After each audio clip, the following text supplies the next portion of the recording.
Greetings, world. Welcome to the Neo series, New Expansions Outspoken. Today's question will be from a TikTok commentator named Alicia Martina. And her question is, how do we stop fixating on specific outcomes? Alicia Martina, you asked the right person this question because I realized from my past experiences, I had developed the trait of being a control freak. It must be this way. If it's not this way, we're not having peace today. But then after some time, I sat and reflect. When we were babies and we wanted food, we could not control our legs to work until it was time for us to learn to walk. So that shows that there's a part of us that we must relinquish control entirely. There's aspects of this life that are outside of our control. So when you fixate on a specific outcome, that implies that you know how it should turn out or you know how it should be. And to my loyal viewers out there, I've been guilty of this too, saying, it must be this way. But then I realized something, that the same guiding force that guided you as an infant to learn how to walk when it was time is the same guiding force that gives you opportunities when it's time, that gives you companionship when it's time, that gives you monetary advancement when it's time, that gives you any advancement that you seek when it's time. Let me be transparent.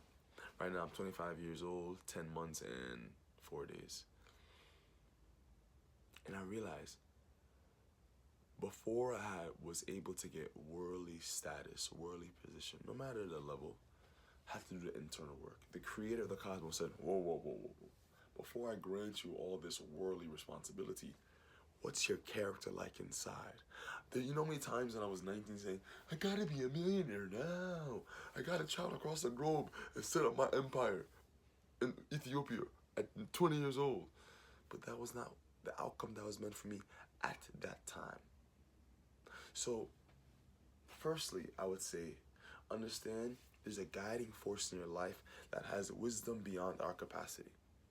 It does. Because the sun that's shining into this window right now, I can only imagine the amount of heat it can emit to my person.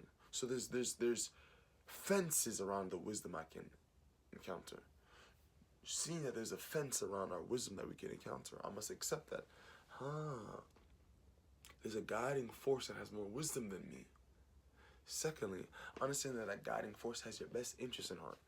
Why would we be born into a world and not be guided with our best interest in heart? And even the people in the toughest circumstances, they're getting a lesson for their soul that we have no idea what's in their curriculum, what's in their syllabus.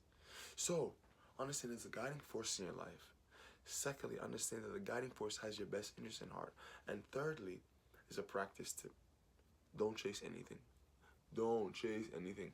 Let certain things happen. Let everything happen.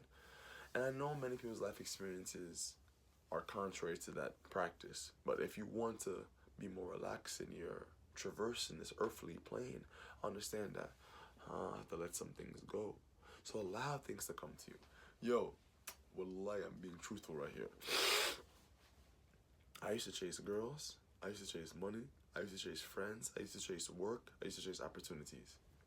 They all ran from me. I feel like I've said this many times. But now, when I'm cool in my own energy, opportunities come, friends come, gal come, work come, money come. It's meant to be that way. And now that I realize, I'm like, let me relinquish control all the way. Yes, my human ego still has an inclination of saying I want things to be this way. But it's as if once I work out the muscle of letting go from specific outcomes, the controlling side of myself gets smaller, smaller, smaller.